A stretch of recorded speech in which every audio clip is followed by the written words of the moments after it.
Meus amados irmãos, bom dia a todos, graça e paz do nosso Senhor e Salvador Jesus Cristo, a nossa esperança. Hoje, se Deus quiser, a gente fecha a temática do enchimento do Espírito Santo, para a gente entrar na questão do serviço capacitado pelo Espírito Santo, que são os dons espirituais, tá certo? Então, hoje a gente vai analisar o texto de Efésios, capítulo 5. Quero convidar você a abrir a sua Bíblia nesse texto sagrado. Efésios, capítulo de número 5.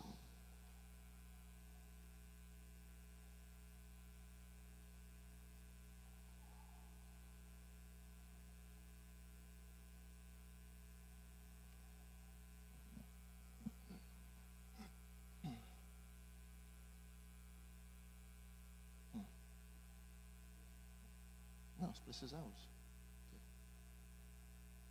Pode, tá vendo?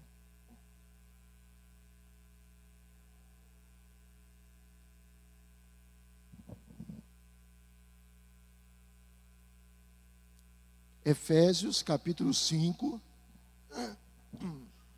do verso 18 ao verso 21.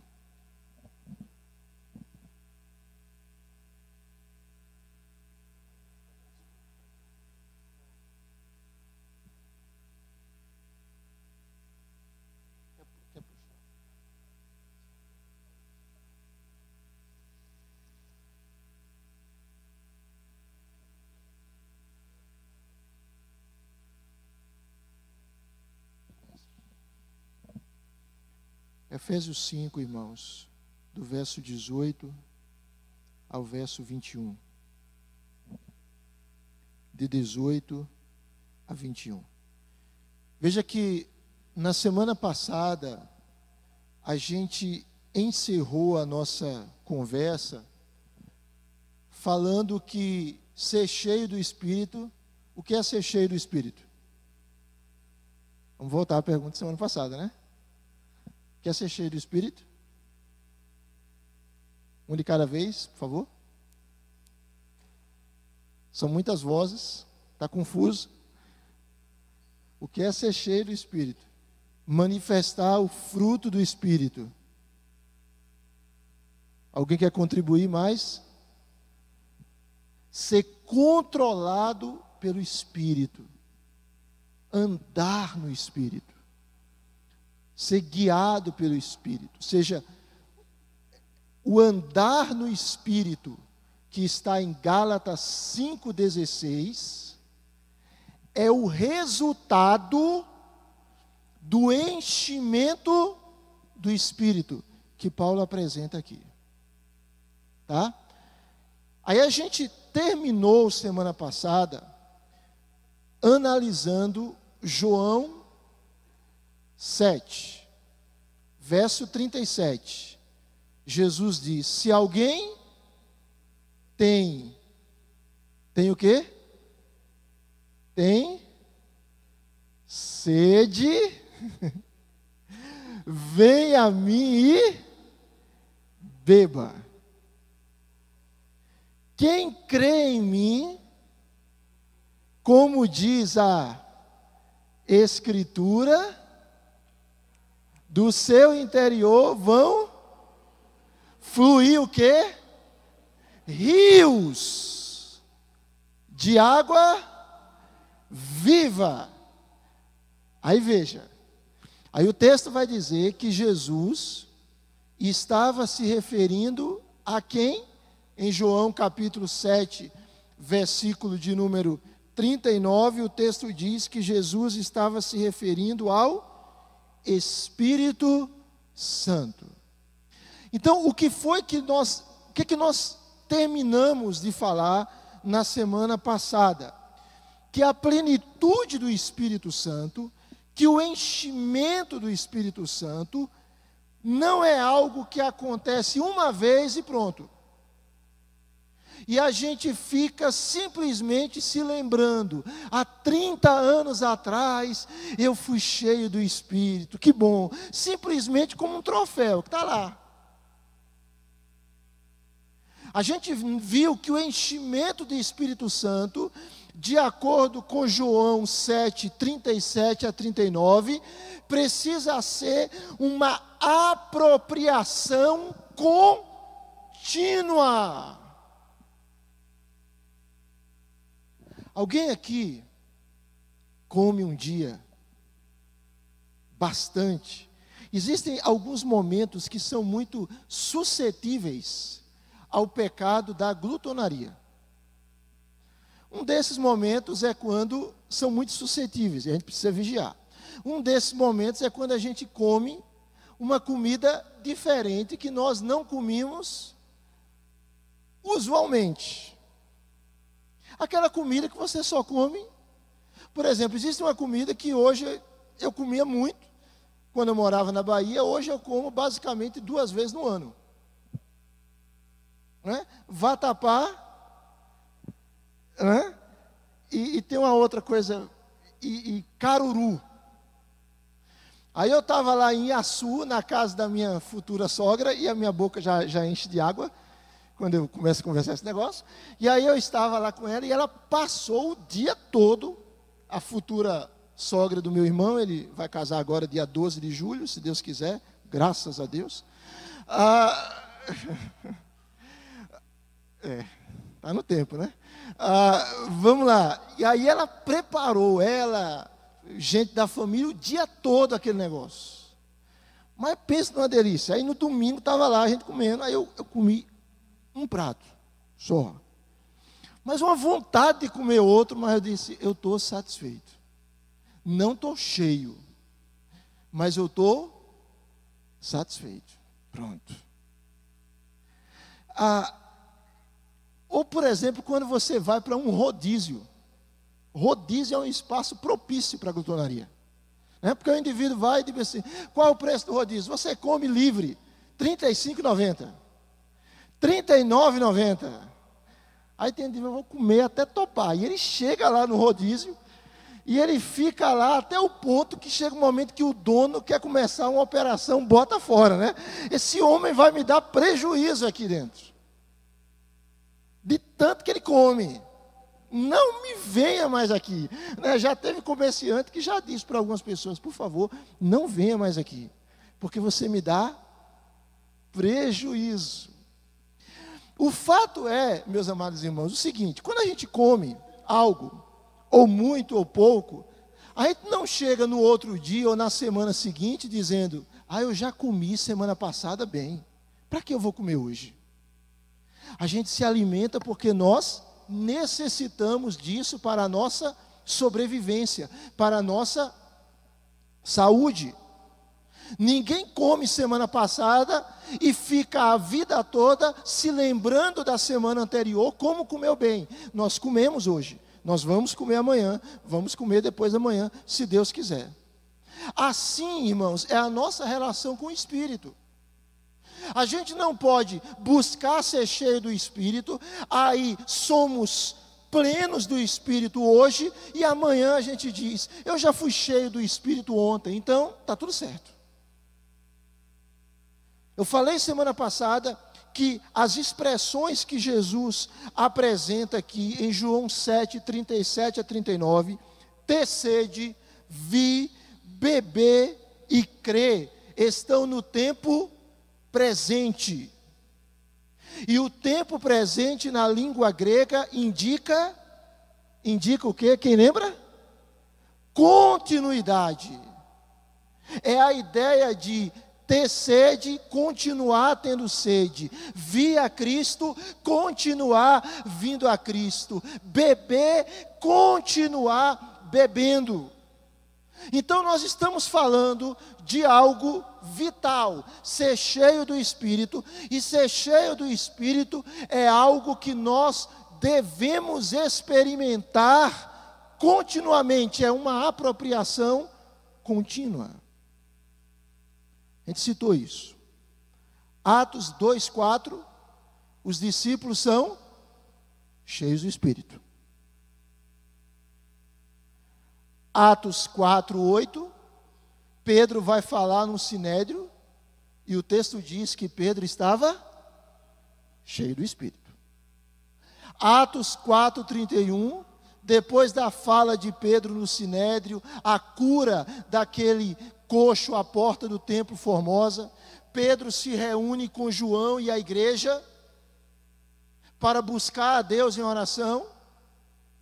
E o texto diz em Atos 4:31 que eles ficaram cheios do Espírito. Atos capítulo 7, a instituição de homens para servir as mesas, para ajudar os necessitados.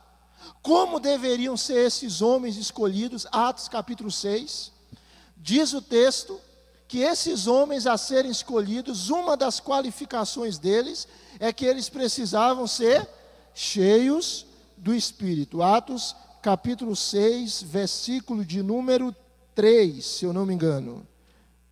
Exatamente, verso 3. Atos capítulo 7, um desses homens que foi escolhido, Estevão, prega um sermão, e diz o texto no verso 55, que ele estava cheio do Espírito.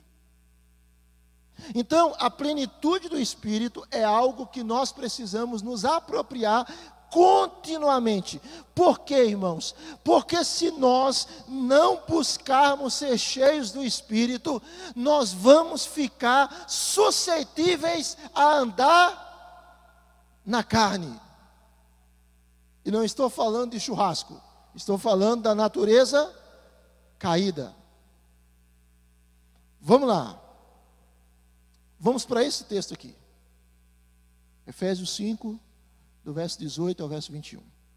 Você pode fechar os seus olhos para a gente orar mais uma vez? Senhor, ilumina os olhos do nosso coração, para que a gente entenda a Tua palavra. Senhor, nós estamos falando de um assunto tão importante. É a nossa vida espiritual. E a nossa vida espiritual muda a nossa vida como um todo. É a nossa vida espiritual que determina o nosso presente, o nosso futuro, que determina a nossa eternidade. Então, Senhor, ajuda-nos, que a gente não trate esse assunto como um assunto periférico, como algo do domingo, da liturgia, mas que a gente trate esse assunto como algo tão necessário. Nós vivemos dias tão difíceis, Senhor, de tantas tribulações, de tantas aflições, de tantas provas. Ajuda-nos, Senhor. Abre o nosso entendimento e continua falando ao nosso coração. Em nome de Jesus. Amém, Senhor. Amém. Efésios capítulo 5, do verso 18 ao verso 21. Vamos ler juntos, irmãos? E não vos embriagueis com vinho, no qual há dissolução, mas enchei-vos do Espírito, falando entre vós com salmos, entoando e louvando de coração ao Senhor, com hinos e cânticos espirituais, dando sempre graças por tudo a nosso Deus e Pai, em nome de nosso Senhor Jesus Cristo, sujeitando-vos uns aos outros no temor de Cristo. Quando Paulo escreveu essa carta aqui, havia um Deus, ou uma divulgação de um Deus grego chamado Baco, B-A-C-O. Esse Baco, ele era conhecido como Deus do vinho. E as pessoas participavam de festividades pagãs em oferecimento a esse Deus Baco. Elas participavam de orgias. Sabe o que é orgia? Orgia é a busca desenfreada pelo prazer. Aí o indivíduo vai para uma festa e lá ele bebe, e lá ele beija muito, e lá ele faz sexo, e lá ele usa drogas, etc e tal. É uma orgia. É essa busca sem freio pelo prazer, tão contemporânea, que algumas pessoas conseguem unir isso com a religiosidade. Elas saem de uma reunião religiosa e vão para uma orgia. Ou elas saem de uma orgia e depois vão para a cerimônia religiosa. Como se as duas coisas pudessem conviver juntas. Então, havia essas festividades pagãs. E aqueles adoradores de Baco, eles diziam o seguinte: nós nos aproximamos desse Deus através das orgias. Foi nesse contexto que o apóstolo Paulo escreve isso aqui. E ele diz o seguinte: você não se aproxima de Deus se embriagando. Você não se aproxima de Deus enchendo a cara. Na verdade, o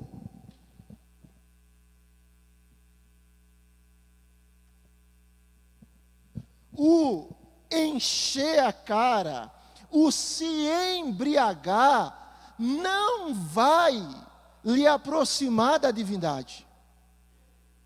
Porque o que acontece com a embriaguez, irmãos? A embriaguez, ela nos tira algumas marcas de Deus em nós. E uma delas ela nos tira a capacidade de pensarmos com clareza. Ela nos rouba o discernimento. Ela nos tira o equilíbrio. Já viu gente embriagado? O cara é introvertido, mas quando ele se embriaga, ele fala demais. O cara é extrovertido, mas quando ele se embriaga, ele fica introvertido. O indivíduo é meio medroso, mas quando ele enche a cara, ele fica valente. Por quê? Porque a embriaguez nos rouba isso. Nos rouba o raciocínio claro. Olha o que Paulo diz: não vos embriagueis com vinho, porque no vinho há o quê? Contenda ou dissolução. Há uma outra versão que diz que há libertinagem. Mas Paulo aí apresenta o princípio: não se embriague com vinho, no qual há libertinagem, a dissolução, a contenda. Mas o que, irmãos? Enchei-vos do Espírito. Olha o que Paulo está dizendo. Paulo está dizendo: não encha o seu estômago de vinho.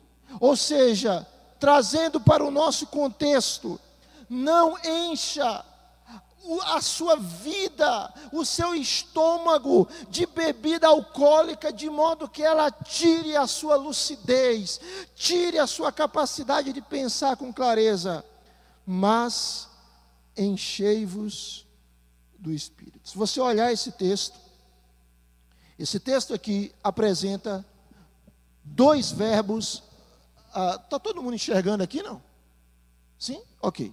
Há dois verbos aqui, irmãos, na forma imperativa. O que é a forma imperativa, irmãos? Meus amados irmãos, a forma imperativa é o quê? Uma ordem. Então, Paulo não está dando uma opção, mas ele está dando uma ordem. Dois verbos gregos aqui, duas expressões gregas. Não vos embriagueis com vinho. Aqui é uma ordem. E a outra ordem: enchei-vos de quê? Do Espírito. Então, nós temos aqui não uma grande sugestão. Nós temos aqui um mandamento. As duas expressões chaves do texto são essas: não se embriagar com vinho e encher do Espírito Santo. Dessas duas expressões chaves dependem os outros 4 verbos que estão na língua grega no particípio presente. Quais são? Falando, cantando e fazendo melodias, e é uma versão que usa essa expressão, agradecendo ou dando graças, e sujeitando-vos ou submetendo. Então note, esses 4 verbos seguintes, eles estão ligados a esses 2 verbos iniciais. Há uma ordem, há um mandamento. Vou elucidar isso aqui de maneira bem simples. O que esse texto de Paulo aos Efésios está nos mostrando? Em primeiro lugar, ele está nos mostrando que o ser cheio do Espírito, o que é ser cheio do Espírito, irmãos? Ser controlado pelo Espírito, ser dirigido pelo Espírito. Só um detalhe: ser cheio do Espírito não significa perder a consciência, tá, gente? Ser cheio do Espírito não é uma psicografia gospel. Não tem isso. Mas quem aqui ouviu falar ou já teve uma vivência no Espiritismo sabe do que eu estou falando, né? Não é aquela perda de consciência que o indivíduo fica totalmente fora de si, porque uma entidade tomou posse dele. O ser cheio do Espírito nos mantém conscientes, tá? Você não precisa perder a sua consciência para ser cheio do Espírito, porque quem lhe deu a consciência foi o próprio Espírito. Você não precisa perder a razão para ser cheio do Espírito, porque quem lhe deu a razão, mesmo a nossa razão ainda estando afetada pelo pecado, foi o Espírito. Então, Paulo vai dizer que a plenitude do Espírito é um mandamento. Por quê? Porque esse verbo enchei-vos, ele está no imperativo. Então, Deus quer que nós sejamos cheios do Espírito. É uma ordem. E se a gente está desobedecendo essa ordem, nós estamos o quê, irmãos? Pecando. Segunda coisa. Alguma pergunta até aí? Não. Segunda coisa. A plenitude do Espírito é para quem, irmãos? Para quem? Todos os cristãos. Essa carta foi escrita especificamente para um pastor ou para uns presbíteros, a carta aos Efésios? Sim? Foi? Não. Foi escrito para uma igreja. Para a igreja em Éfeso. Alguns teólogos acreditam que essa carta pode ter sido uma carta circular, que Paulo tinha em vista não apenas aquela igreja de Éfeso, mas igrejas das adjacências. Note que Paulo está falando para aquela igreja, e ela não diz: pastores, sejam cheios do Espírito, presbíteros, sejam cheios do Espírito, líderes da SAF, sejam cheios do Espírito, líderes do ministério de intercessão, sejam cheios do Espírito. Não apenas esses. Paulo está dizendo: irmãos, sejam cheios do Espírito. Então, ser cheio do Espírito Santo é para todos os cristãos. Deixa eu dar um parênteses aqui. Dar um parênteses para ficar claro. Vamos imaginar que alguém pede a você para fazer algo, mas não lhe explica como conseguir aquilo. Há uma probabilidade daquilo não dar certo, né? Ou alguém lhe pede para ir a um determinado local, mas não lhe dá o endereço. Então você precisa ter um norte. A gente está falando aqui sobre ser cheio do Espírito. Como é que a gente é cheio do Espírito, irmãos?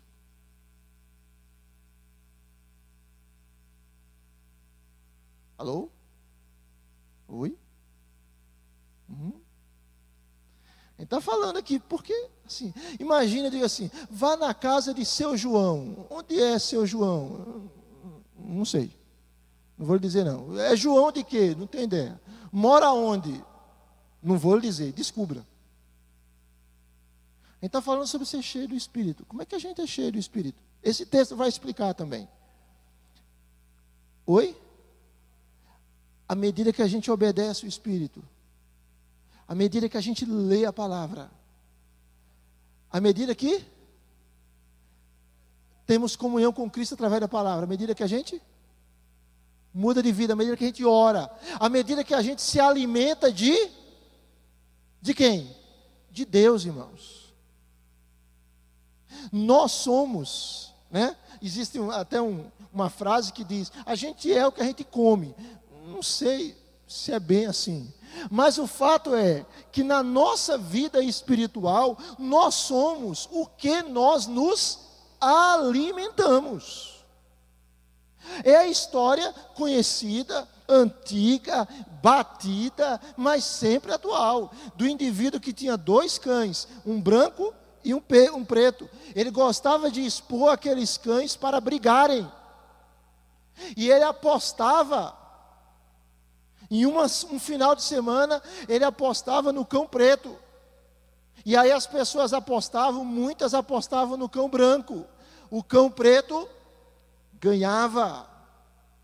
Na semana seguinte, ele apostava agora no cão branco, para vencer a briga.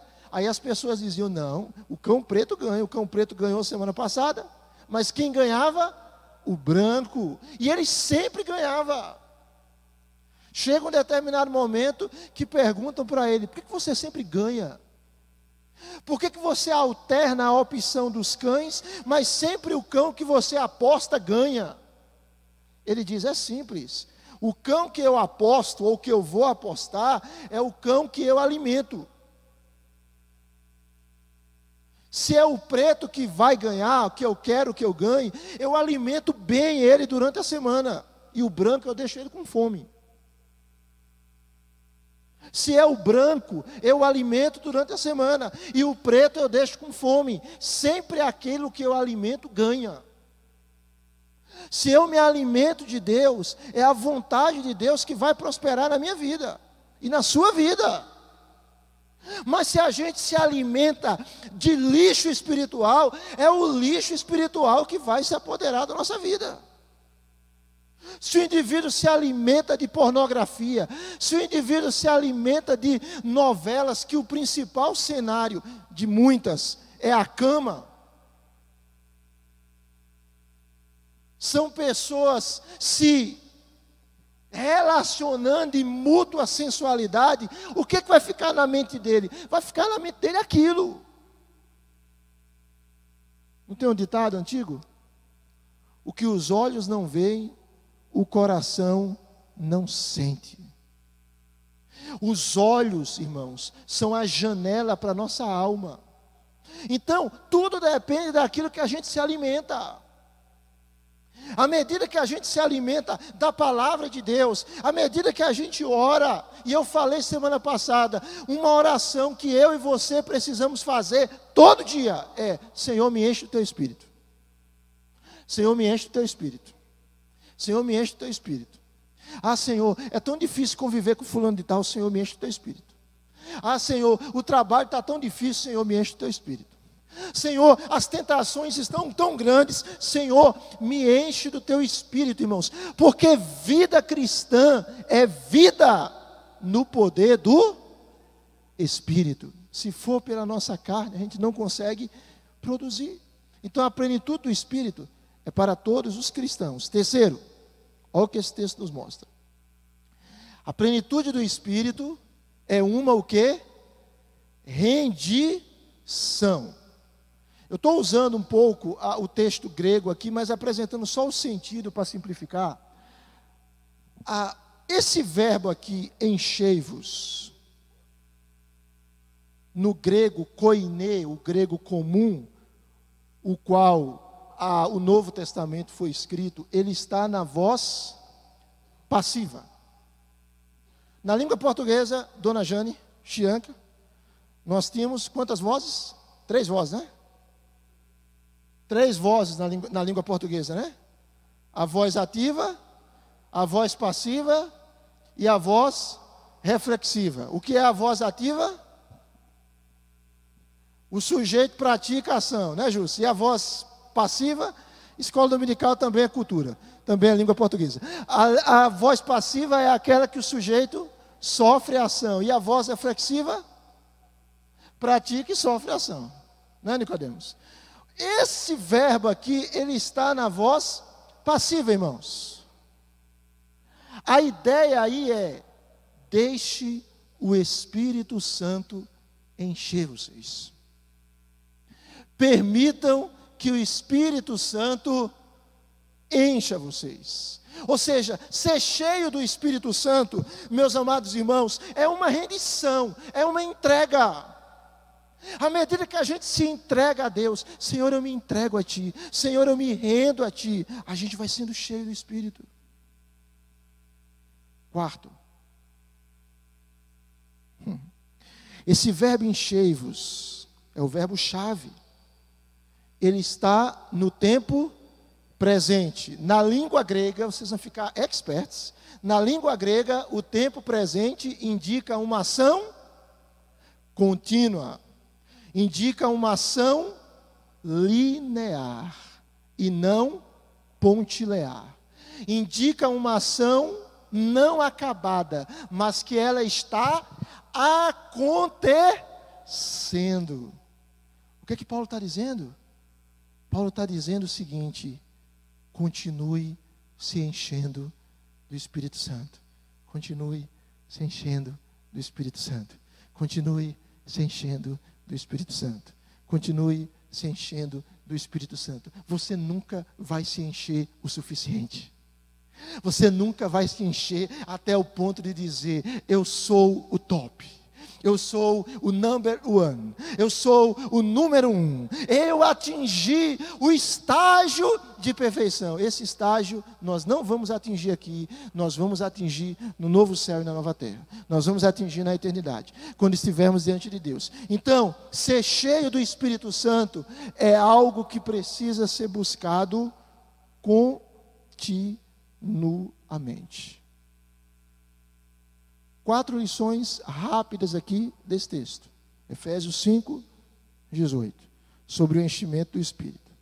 Primeira lição: o enchimento do Espírito é o que, meus amados irmãos? É um quê? Mandamento. Não deixe o frio lhe atrapalhar, tá certo? Tá bom? Fique ligado, não deixe o frio. O frio é um cumprimento de uma promessa de Deus, que Ele disse lá para Noé depois do dilúvio: enquanto houver terra, não deixará de haver frio e calor. Então vai ter verão e inverno. Tem locais que tem mais verão, tem local que tem mais inverno. Tem locais que as pessoas acham que estão no inverno com a temperatura de 24 graus. Mas vai ter, tá certo? Então não deixe o frio lhe atrapalhar. O frio é uma bênção de Deus para você. Presta atenção, mesmo com as alergias, né? Porque a gente tem um ser caído, aí a gente tem alergia, porque a gente tem um ser caído. Mas presta atenção. Então, o enchimento do Espírito, em primeiro lugar, é um mandamento. Em segundo lugar, o enchimento do Espírito é o quê? É para todos. Olha lá. É para todos. Terceiro lugar, meus irmãos, o enchimento do Espírito, a plenitude do Espírito é o quê? Uma rendição. Me enche do Espírito, Senhor. Não, a gente se entrega. A gente se entrega. Tá? E quarto lugar, a plenitude do Espírito é um mandamento a ser cumprido apenas hoje, continuamente. Alguma dúvida?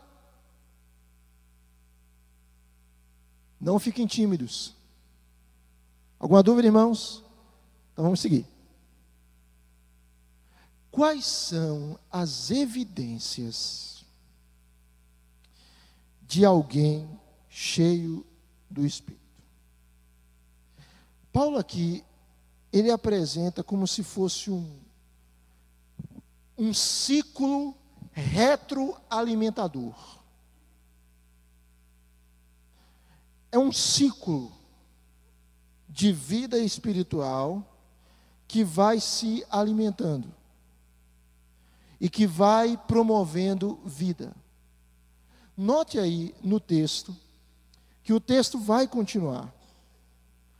A partir do verso de número 19. E aí Paulo vai mostrar quais são as evidências.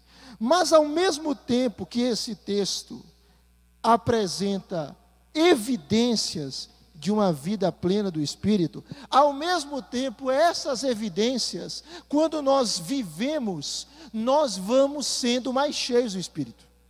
Por isso que eu falei de um ciclo que se retroalimenta, porque é uma fonte de vida, é algo que não tem medida. João diz que Deus não dá o seu Espírito por medida, ou seja, é um ciclo de vida, que quanto a gente mais tem, mais a gente busca, e quanto mais a gente busca, mais a gente tem, e a gente vai vivendo aquilo. Paulo vai mostrar que o enchimento do Espírito tem algumas evidências. Quais são os sinais de uma pessoa que está cheia do Espírito? Primeiro sinal, o texto aqui, verso número 19, diz assim: falando entre vós com salmos. O que Paulo está querendo dizer aqui? Paulo não está querendo dizer que você vai ver a pessoa de manhã e ao invés de dizer bom dia, você vai dizer: o Senhor é o meu pastor, nada me faltará. E aí a Vitória vai responder, né, a minha fala e vai dizer: Deus é o nosso refúgio e fortaleza, socorro bem presente nas tribulações. Não é necessariamente isso, que a nossa conversa só vai ter salmo, e ninguém mais diz nem bom dia, nem boa noite, nem boa tarde, nem como é que você está. Não é isso. Mas a ideia do texto, irmãos, é que nós devemos nos instruir e nos aconselhar mutuamente com a sabedoria da palavra de Deus. Abra sua Bíblia em Colossenses 3,16. Eu menciono esse texto aí rapidamente, mas veja aí, por favor, Colossenses 3,16. Por favor. Colossenses 3,16. Veja como esse texto começa, porque a continuidade do texto diz isso, né? Que nós devemos nos instruir, nos aconselhar mutuamente em toda a sabedoria. Mas como diz aquele ditado, a gente só dá aquilo que nós temos. Às vezes, por exemplo, tem pais que têm dificuldade de transmitir amor aos seus filhos, porque às vezes eles não receberam. Ou não receberam de uma maneira devida. Mas graças a Deus pelo Evangelho que nos transforma e nos mostra como ser pais, como ser mães, segundo o propósito de Deus. Mas veja, o texto, antes de dizer que nós devemos nos instruir, nos aconselhar mutuamente, o texto diz que precisa haver algo que habite em nós. O que deve habitar em nós? Vamos ler juntos? Habite ricamente em vós o quê? A palavra de Cristo. Ou seja, a palavra de Deus precisa habitar em nós de uma maneira rica. E habitar aí significa morar, estar em casa. E a palavra ricamente aí significa abundantemente. Note, antes de Paulo dizer se instruam com sabedoria, ele diz: habite ricamente em vós a palavra de Cristo. O que eu estou querendo dizer com isso? O que eu estou querendo dizer com isso é, claro que a gente pode e deve citar textos bíblicos para as pessoas. Claro. Mas o que eu estou querendo dizer é, nós precisamos, para sermos cheios do Espírito, e como evidência da plenitude do Espírito, nós precisamos orientar-nos mutuamente com a palavra de Deus. Com a palavra de Deus.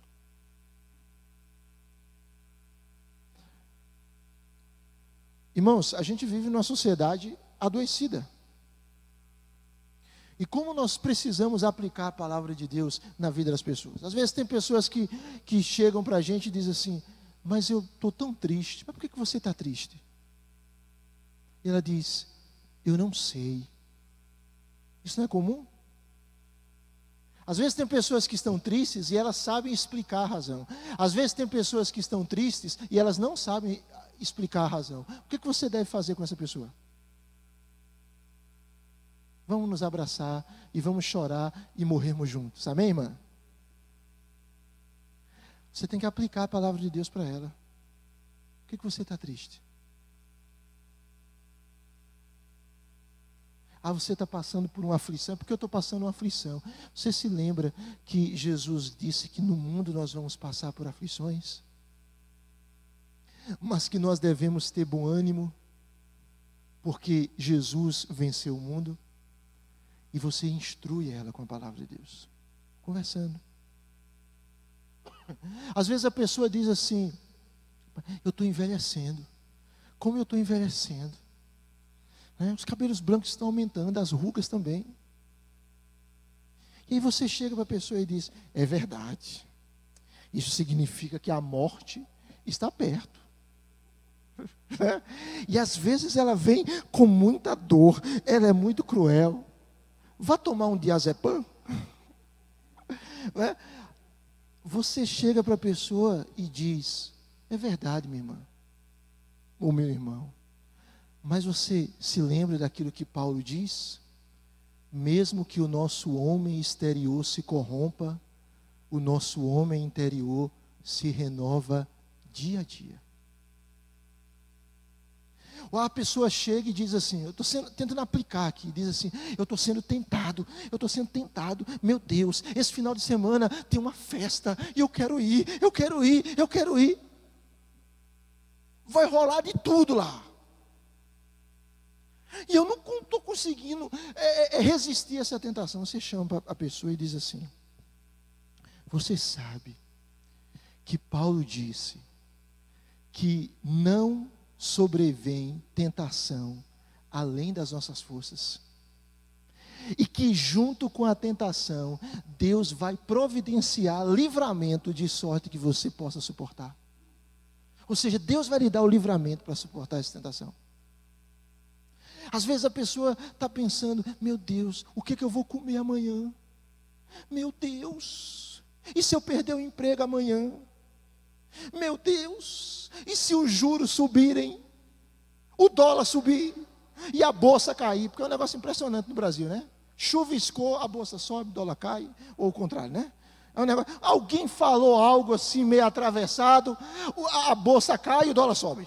É uma economia de uma instabilidade impressionante. E às vezes, irmãos, pessoas ficam: meu Deus, e se eu perder o emprego? Meu Deus, e se eu morrer de fome? Meu Deus, e se eu não conseguir sustentar a minha família? Você chega o texto, abre lá, Filipenses 4,19. Irmão, aqui era uma igreja pobre, bem pobre, mais pobre do que eu e do que você. E sabe o que Paulo diz para essa igreja? O meu Deus, segundo a sua riqueza em glória, há de suprir cada uma de vossas necessidades. E aí você instrui a pessoa. E você também se instrui.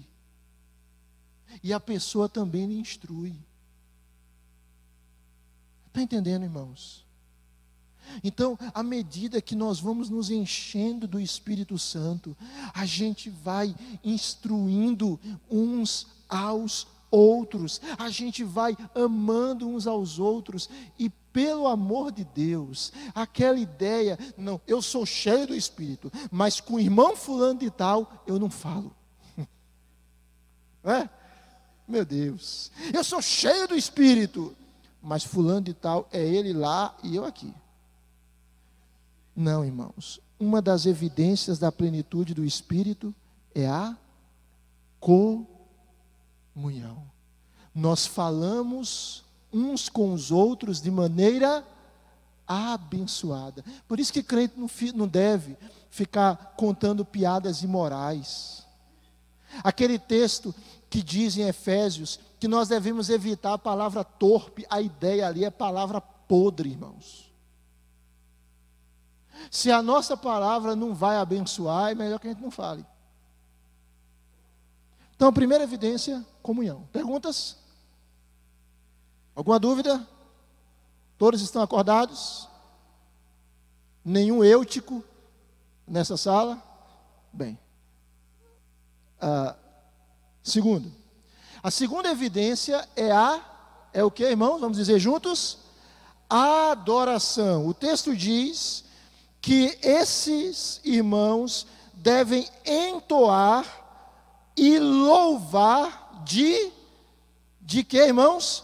Coração ao Senhor. Ou seja, à medida que a gente é cheio do Espírito, a gente louva a Deus de coração. E à medida que a gente louva a Deus de coração, a gente vai se enchendo do Espírito Santo. Então, a adoração, irmãos, a adoração verdadeira, mais do que o canto, mas a adoração verdadeira é um dos sinais de uma vida cheia do Espírito. Então, assim, às vezes as coisas nos abatem. Às vezes o nosso coração enganoso tenta nos colocar para baixo. Comece a cantar. A cantar de coração.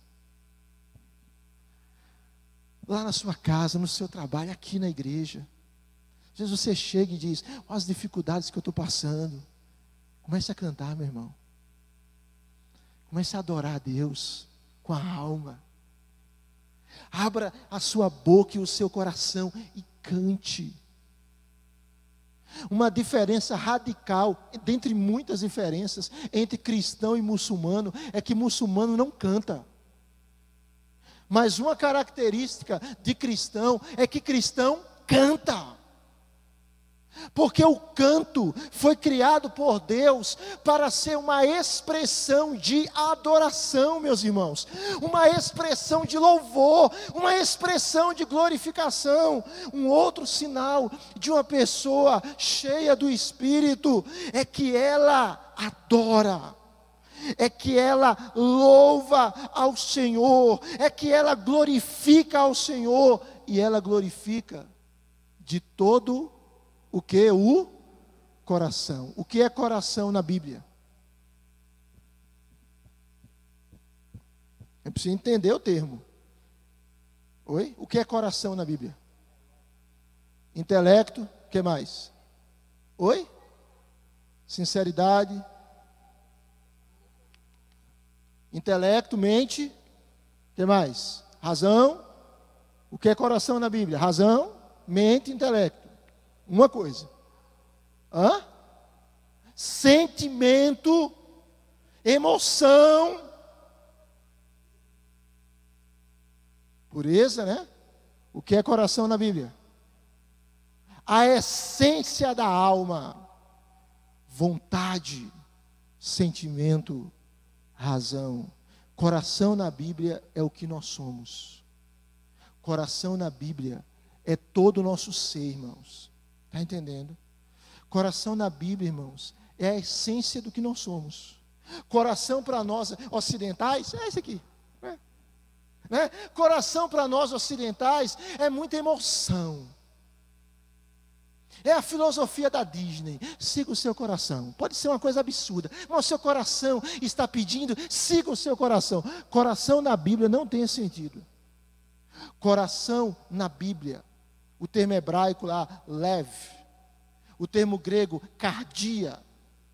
De onde veio, né, doutor Carlos? Cardiologista. Coração na Bíblia é tudo o que nós somos. Tudo. Tudo o que nós temos. É o nosso ser por inteiro. Paulo diz, devemos entoar e louvar a Deus de todo o coração. E assim nos enchemos do Espírito Santo. Queria de vocês 8 minutos. Quem precisar sair, pode sair. Senão eu quero de vocês 8 minutos para a gente fechar, tá bom? Uma outra evidência da plenitude do Espírito é a gratidão. Olha o texto aí. Não vos embriagueis com vinho, no qual há dissolução, no qual há libertinagem, mas enchei-vos do Espírito Santo. Como é que a gente se enche do Espírito e quais são os resultados que o Espírito Santo nos encheu? Nós conversamos uns com os outros. Nós nos relacionamos. Nós somos diferentes, mas nós nos relacionamos. Porque nós somos irmãos. Porque o sangue de Jesus nos uniu. Por isso que a divisão é algo tão abominável. Por isso que partidos, facções na igreja, grupinhos, é algo maligno. Porque vai de encontro à essência da igreja, que é um corpo de Cristo. Tá? Se você vê uma imagem de um corpo, aqui está um braço, ali está outro braço, ali está uma perna, ali está outra perna, ali está o estômago, ali está um corpo? Não. Então o corpo envolve essa imagem de unidade. Membros diferentes, mas que estão unidos. Então, a igreja vive a unidade do Espírito, mesmo havendo diferença. Por quê? Porque o sangue de Cristo nos uniu. Comunhão, mas a igreja se relaciona uns com os outros, os seus membros, mas se relaciona com Deus, adoração. Mas o texto traz um outro elemento, que é a gratidão. Dando sempre graças, por quê, irmãos? Por tudo a nosso Deus e Pai. Ou seja, crentes cheios do Espírito agradecem sempre. Você quer ver um crente cheio do Espírito? Ele é grato. Ele não fica murmurando.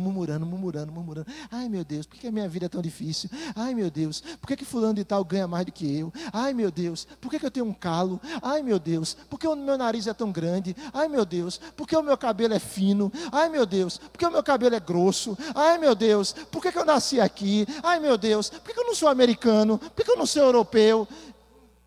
Não, irmão, ele é grato. Tem dificuldades, tem lutas. Senhor, sou grato. Senhor, estou vivo. Senhor, Tu tem me sustentado. Senhor, a mais maravilhosa de todas as mensagens eu conheço, que é o Evangelho. Senhor, o Evangelho dá sentido à minha vida em tudo, até para o trabalho.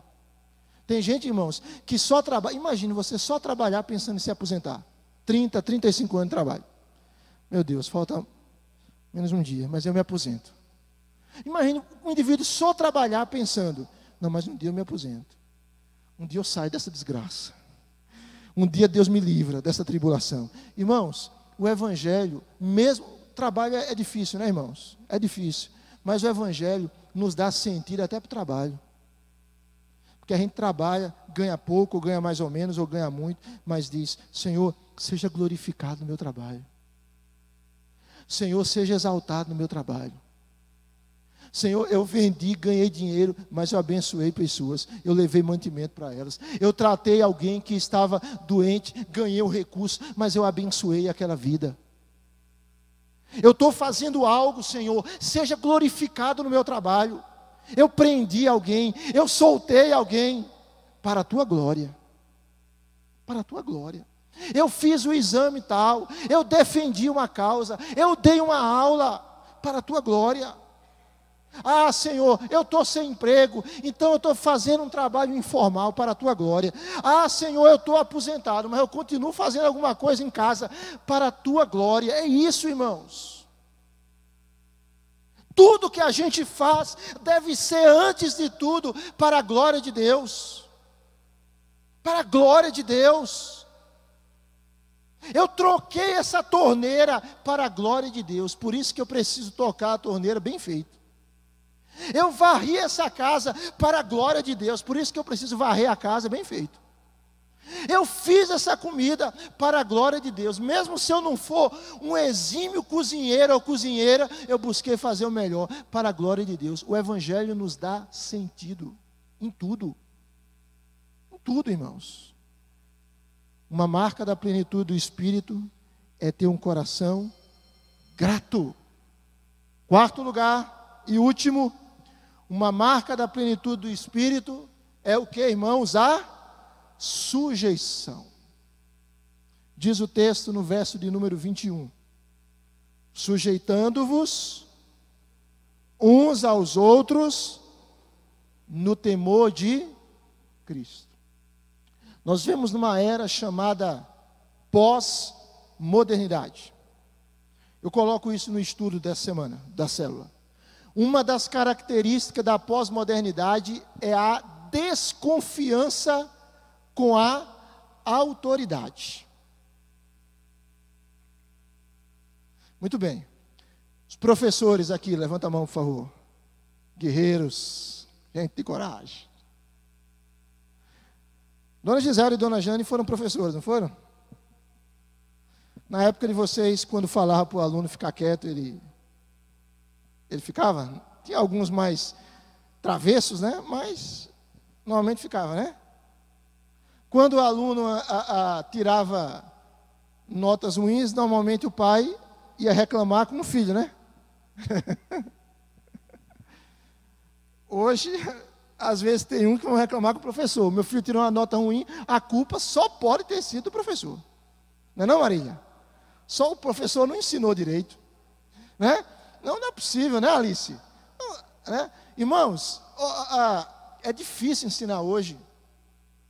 Nós temos uma geração cheia de autoridade. Uma geração avessa à autoridade. Tem filhos hoje que chegam para o pai e diz assim: se o senhor me tocar, eu lhe processo. Eu levo o senhor para o conselho tutelar. Não é? É uma geração perdida, irmãos. Isso é fruto desse contexto social chamado pós-modernidade, ou mar de mudanças, ou geração pós-tudo, ou usando uma linguagem de um polonês falecido recentemente, Zygmunt Bauman, a geração dos tempos líquidos. Nada é sólido. Então, às vezes, as pessoas têm dificuldade em se sujeitar, às vezes da própria igreja. Veja que Paulo diz aqui, irmãos, como deve ser a nossa relação, sujeitando-vos uns aos outros no temor de Cristo.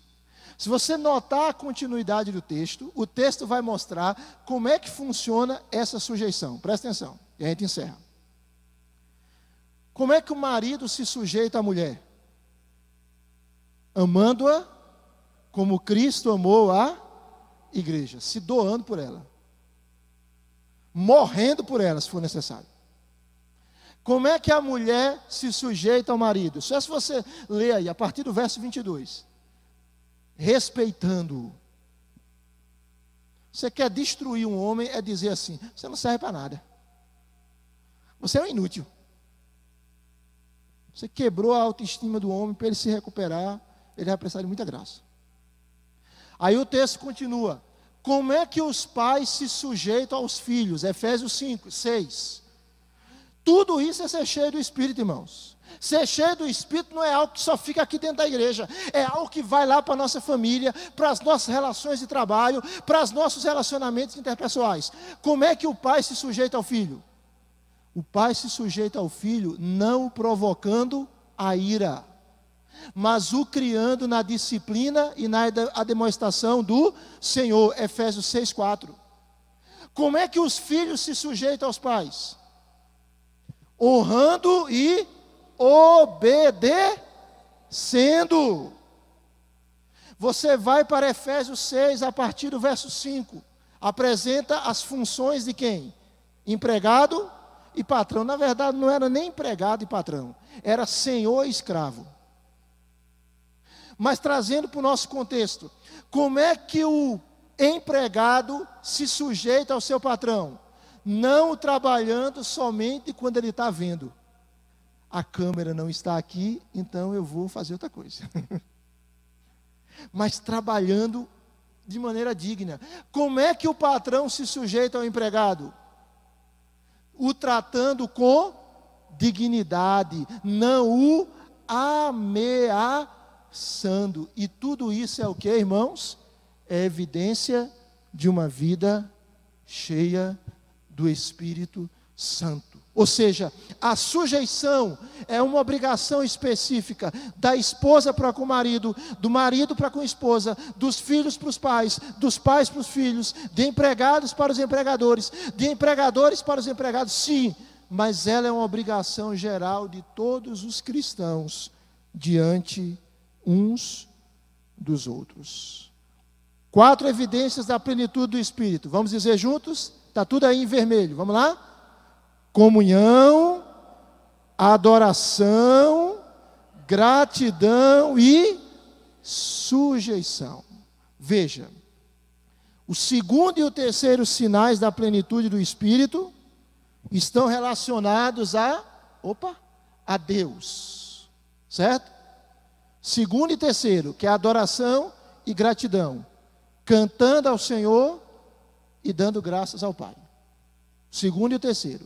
E o primeiro e o quarto sinais, que é comunhão e sujeição, estão relacionados às outras pessoas, falando uns aos outros e sujeitando-se uns aos outros.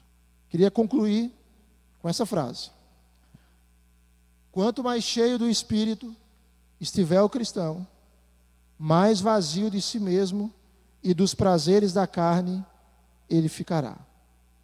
Podemos diariamente, irmãos, crescer sempre mais no Espírito, até entrarmos no reino eterno de Deus.